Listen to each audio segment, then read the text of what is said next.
I do a radio show out of the Monterey Peninsula called The Quantum Leap on KRXA540.com if you want to get it on the internet. And what made you choose the name The Quantum Leap? We kicked around a few different names. That came up. I liked it. It kind of had special meaning with respect to the physics involved in the quantum theory. So it kind of worked for the way I do things too. Okay, so are you like a big proponent of I guess quantum research overall, or? Well, the idea of quantum mechanics in its simplest state is that everything is involved with everything. So when you're looking for a unified field theory, as I understand it, that would be what you'd have to include. So it's kind of like making a kettle of soup and keep adding things to it, to the broth, until you get the soup complete. Would you say, first, before I get into that, what kind of topics do you cover on your radio show? Do a lot of political issues, with the times that we're in, 9/11. Talk about UFOs, paranormal research, chemtrails, any of the things that we've talked about here at the Conspiracy Con conference. Have you been coming to the con shows for a while? I think I came to the very first one, so I believe I've been to all 11 of them. Okay, so you're a veteran. Yeah. When did you wake up to 9/11, or were you already kind of into this kind of research before that? Did you instantly see a problem with it? That's a good question. I was beginning to wake up prior to 9/11, and I think that 9/11 helped me immensely. I always had paranormal experiences in my life, so I knew that a lot more was going on, and to keep my eyes open and not take things for face value. But when 9/11 occurred, it was actually the Pentagon that caught my interest.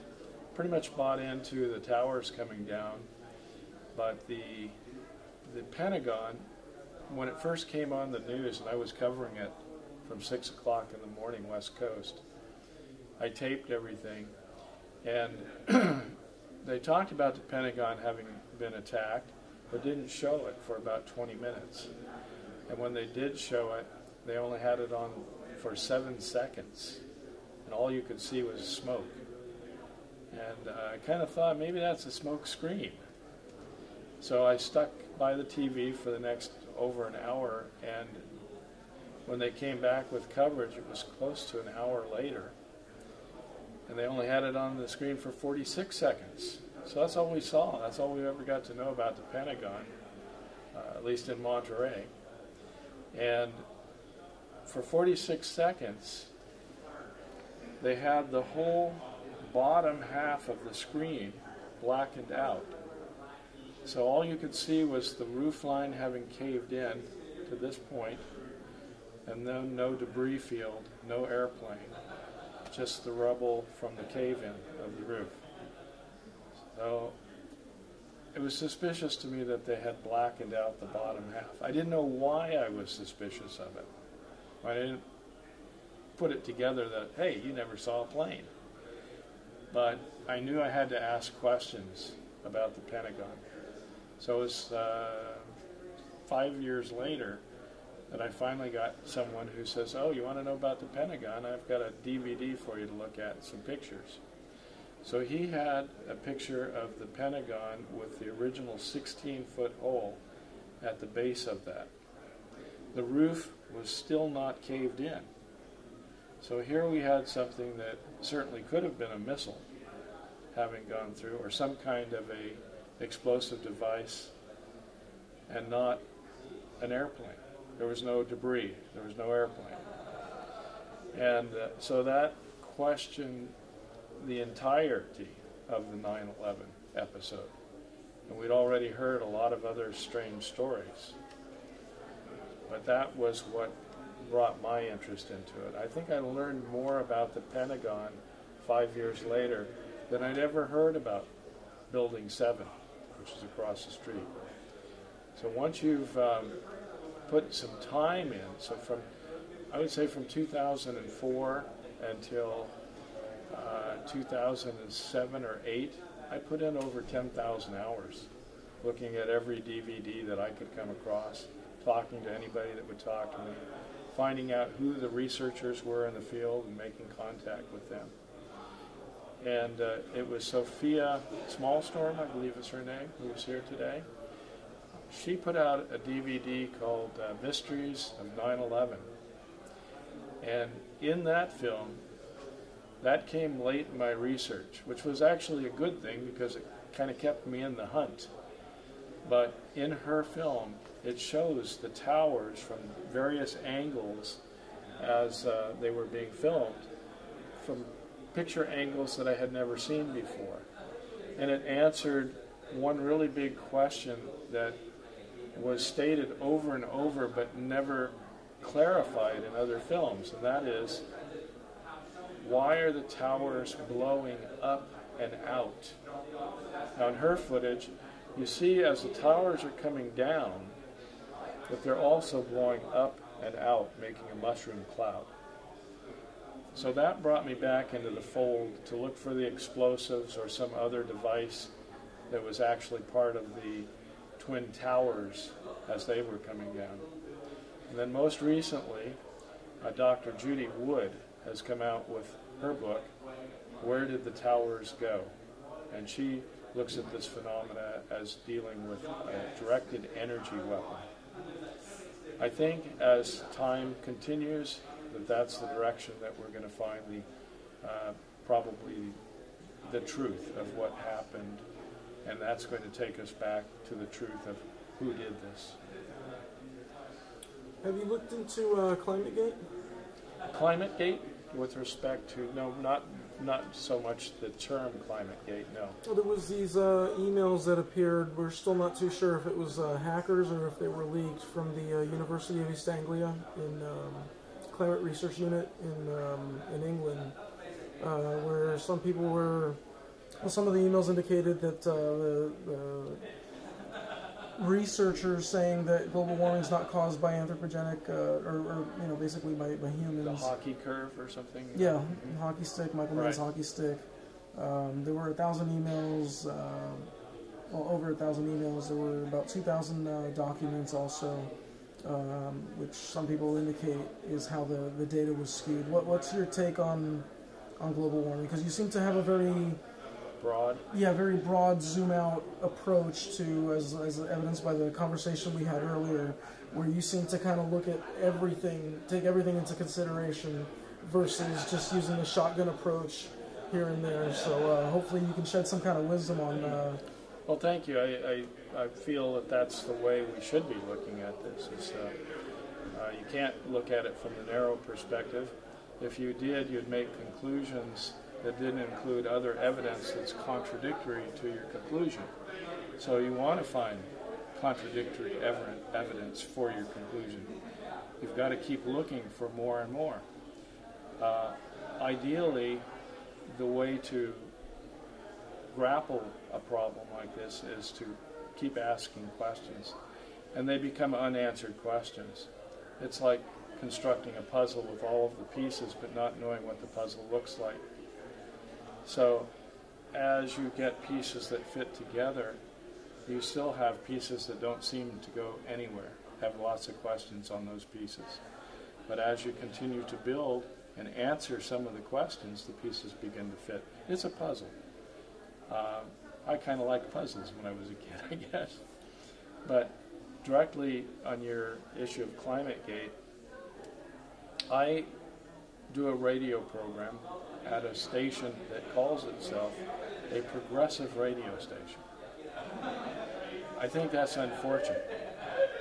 If they want to call themselves different, that would be good, but to label themselves progressive means that they've stopped somewhere in the search for the ultimate truth. And so truth is ever evolving. It's a better understanding. That's what truth is, a better understanding. ClimateGate. At our station, again, we have people that say, if you're a global warming denier, we don't want you around, as opposed to having a discussion where you can become oriented with different points of views and see what overlap, what fits, and what should be discarded. So again, at my station that I'm a part of, we have some very fixed views. I don't have a final position on global warming. I have a lot of different researchers, though, that I have access to. So one theory of the global warming saga is that the entire solar system is warming up. Therefore, we would expect to see a slight increase on this planet as well. Another theory is that we go through cycles. We've had many different ice ages. It got hot, it got cold. But when you look at ClimateGate, I'll be 65 this year. And going back to probably the early 80s is about when I remember hearing that the tides were going to rise because of global changes and global warming. And they were making these ridiculous predictions of 2 to 3 feet a year. Now, in the last 100 years, the tides have only raised 1 inch. And that's probably because of all of the trash we put into the ocean. So, is the answer really apparent, or is it apparent that we've been lied to? I say it's apparent that we've been lied to. But I don't know that the answer to the question of global warming is completely answerable at this point. Do you have any sense that there might be I don't know if a co-opting or hijacking of the environmental movement to push global warming? Or, I mean, they're not necessarily the same thing. I can say I'm a global warming denier, for example, and I might be crucified in Monterey. I don't know. This is California, but if you're a global warming denier or skeptic, does that necessarily mean that you're somebody that wants to trash the environment, or in favor of big oil coming and just dumping tons of... Absolutely not, but if you're labeled that way, it seems that that's what you're labeled with. Do you see a problem overall with labels? Do you think society absolutely. just rushes into labels? I'm going to use these labels on this person and that's all there is to them? Sure, because you're excluding a point of view that you've never heard, and you're eliminating a possibility that you'll never have. So would you say people should at least listen to other people's arguments before just jumping to a conclusion? It's time consuming, and you find too many people that say, but I don't have time, gotta go, bye-bye. But yeah, you have to listen, because we live in a universe that functions a certain way, and most of us, we don't function well within it because we don't know how the universe functions. And that, again, is probably the biggest part of the lie that we've been told our entire lives. We never got the operating manual, and we never got educated without it. So we're really at a loss with the power structure that's over us right now until we educate one another. And that's talking and listening. And working together? And working Are you in favor of both sides politically working to the left-right, false left-right paradigm? What's your take on that? Well, just what you said. It's a false left-right paradigm. And we, even at this convention today, I think it's been brought up half a dozen times that when you're dealing with a Republican-Democrat two-party system, it's the same group running the same show with no change and no possibility of constructive change.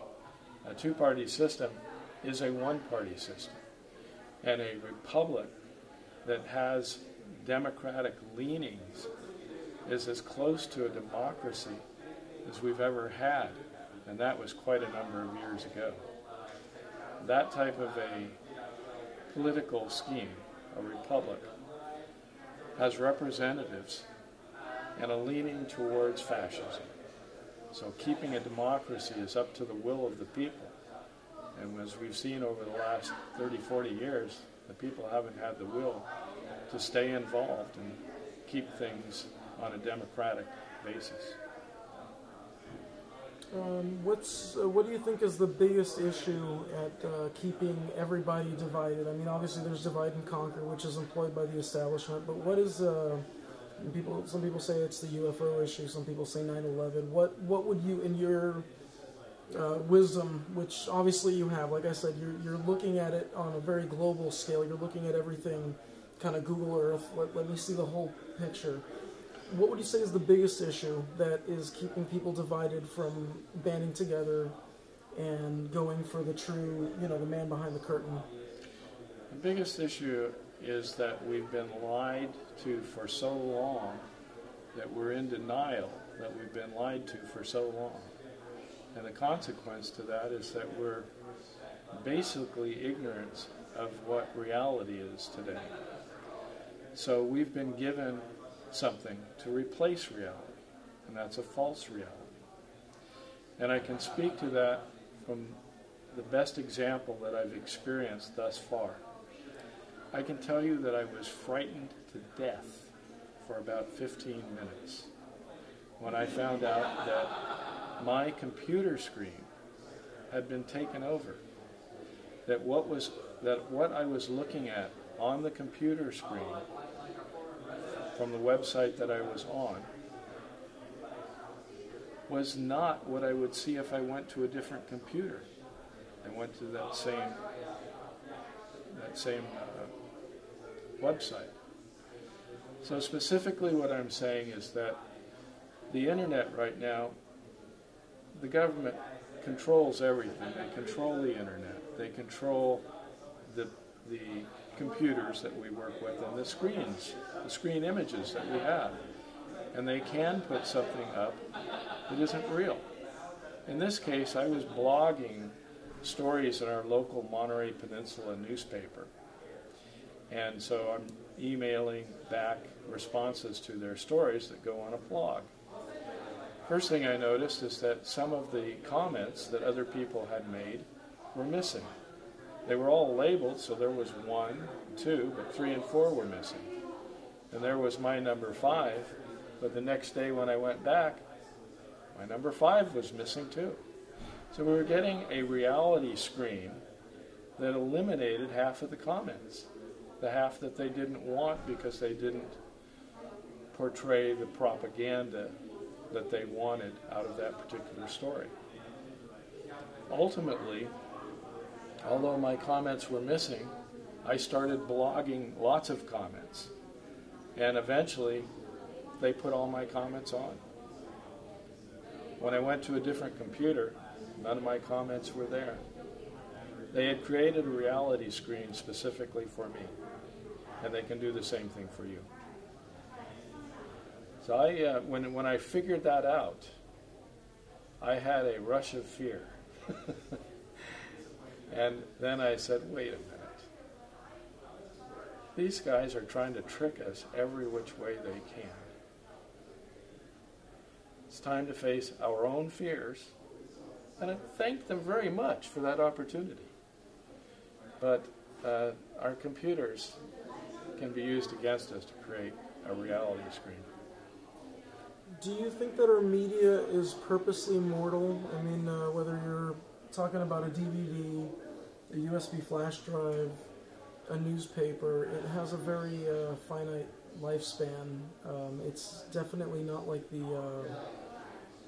some kind of metal or a stone slab that the Sumerians would have used, or even a old newspaper. Mm-hmm. Well, I'll be 65 this year, and when I was growing up in grammar school and junior high, on a rainy day, I'd go to the library. And one of the things I enjoyed doing was going upstairs to where they had all of the newspapers, and they had them tied into these into a big book of newspapers. So you might have a whole month of newspapers, maybe 6 months of newspapers in a book, and you could just thumb through the pages.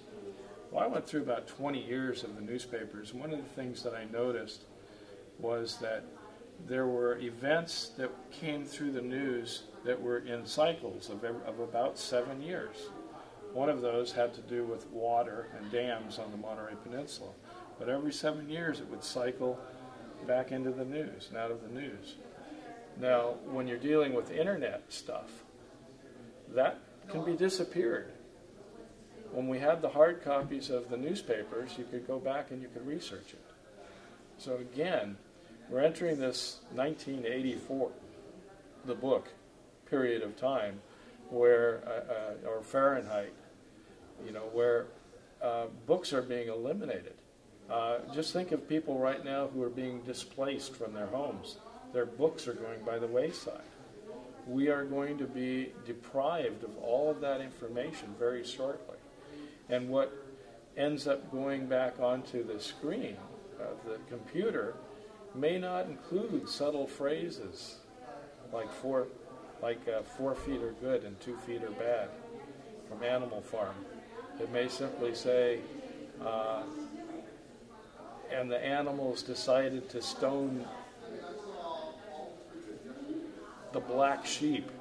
And we're going to go along with that and go, wow, so that's what happened in the movie or the book.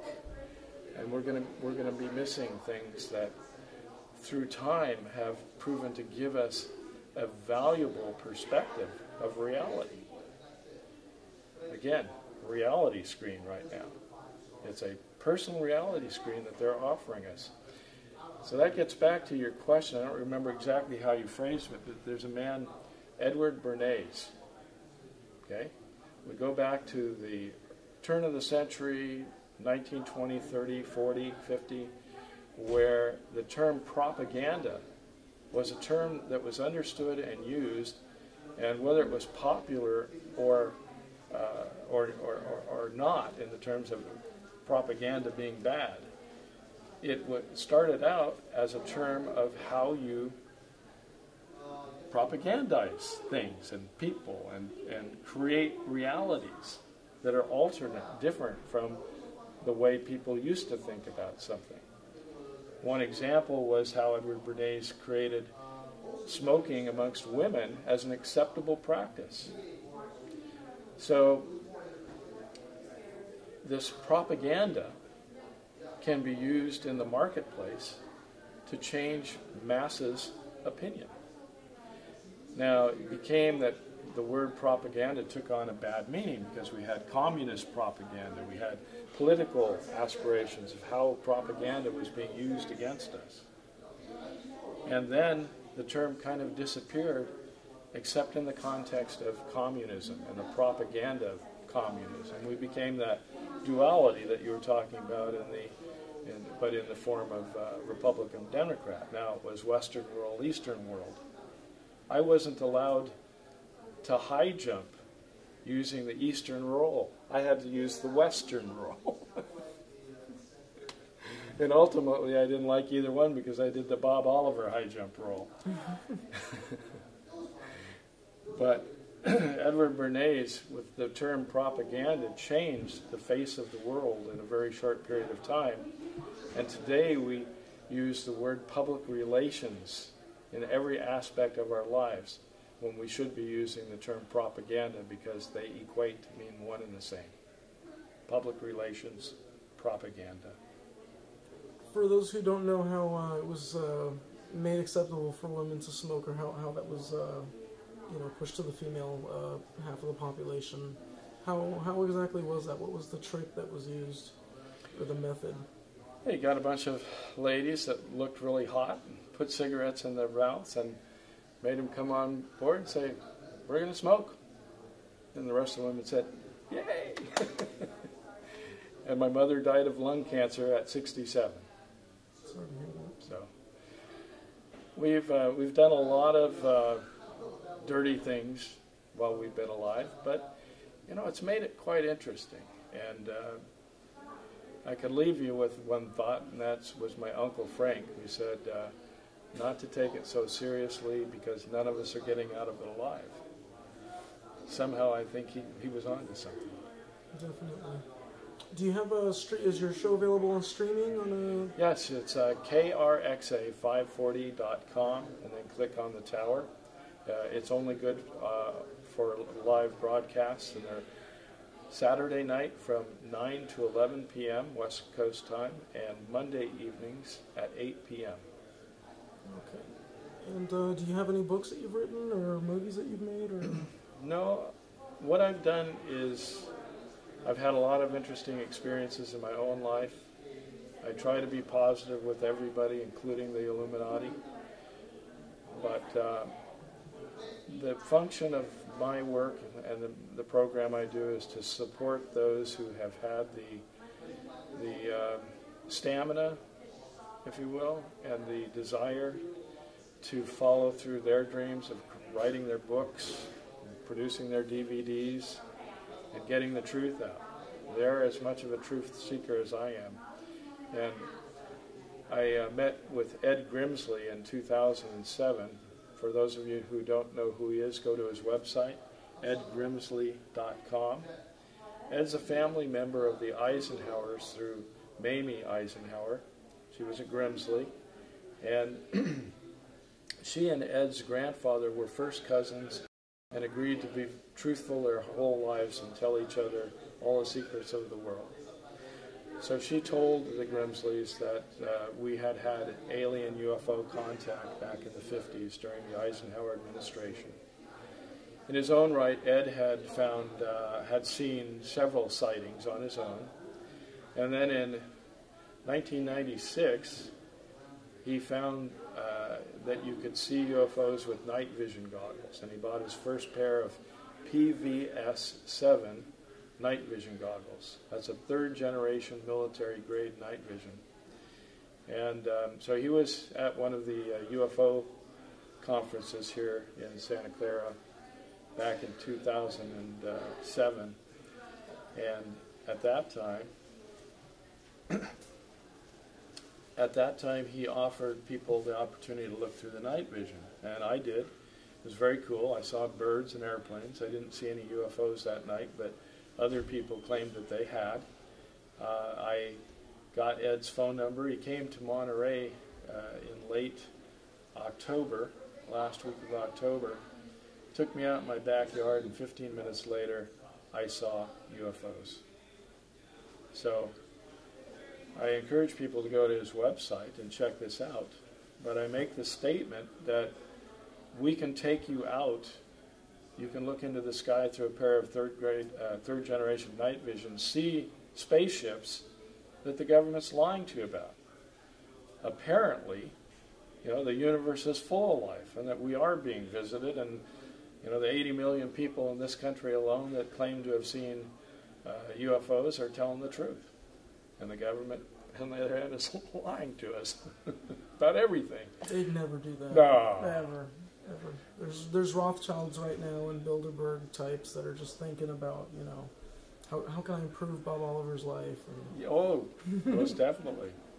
Well, doing this radio show, I've had my motorcycle tipped over 6 times, generally after I've gotten it all cleaned up, ready to sell. Coincidence. It's just coincidence. My motor scooter was, I got a good deal on a motor scooter, put 500 miles on it, was going to sell it for a profit. That got turned over twice.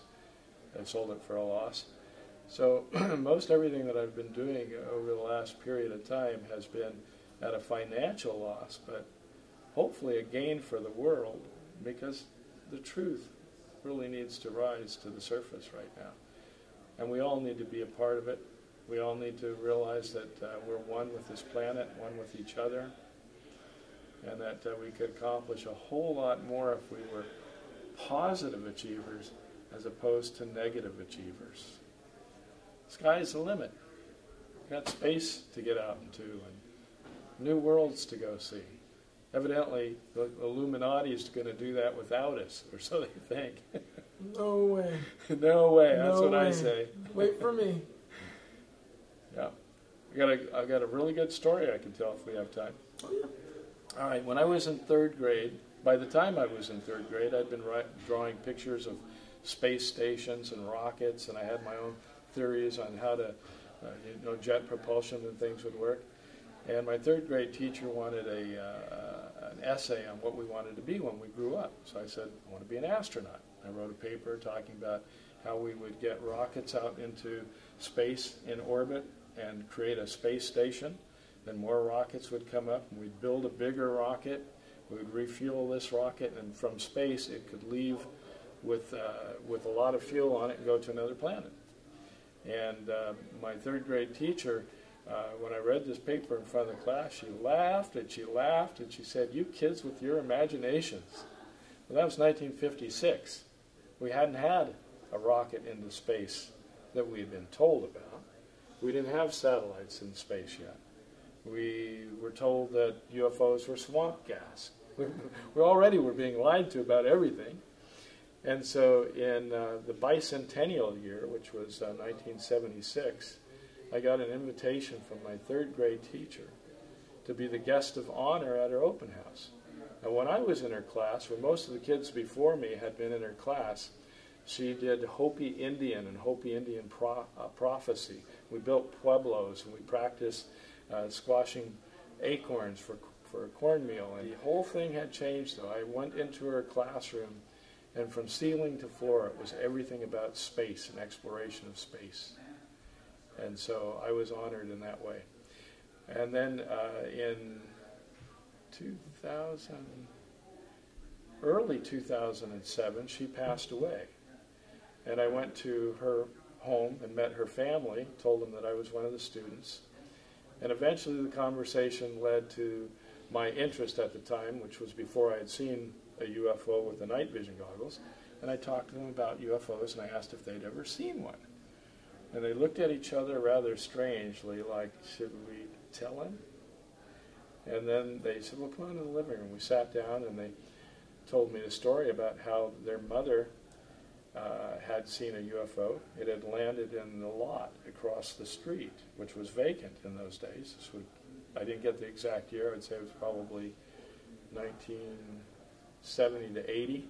So either just before I saw her in the class or after, and she'd never mentioned it to me. But they claimed that beings got out and spoke with her telepathically, asking her if she would like to go with them aboard their craft and live with them, live the rest of her life with them. And she said, no, thank you very much, but I have my family here and I'd like to finish my life here with my family. Interesting story. I think it was true. I don't think what we've heard about 9/11 is true. Oh, please. Not the government version, anyway. Look, you need to just trust popular mechanics, okay? Stop questioning. Popular mechanics. Popular mechanics was good back in the 50s. I remember it before it was infiltrated by the CIA. But not anymore. You're not a friend of the CIA or alphabet soup agencies? Well, friend, let's see. Well, yeah, I try to get them back on page 1, but they're always writing the book from the end forward and expecting us to buy into the facts that they... And it makes sense from the end forward. Oh, yeah. And then here's the event, 9/11, and then we go through this whole process to get to the end of the book. It's a book. It's a script. 9/11 was planned out long time ago. And we're just going through the sitting and watching. It's a book.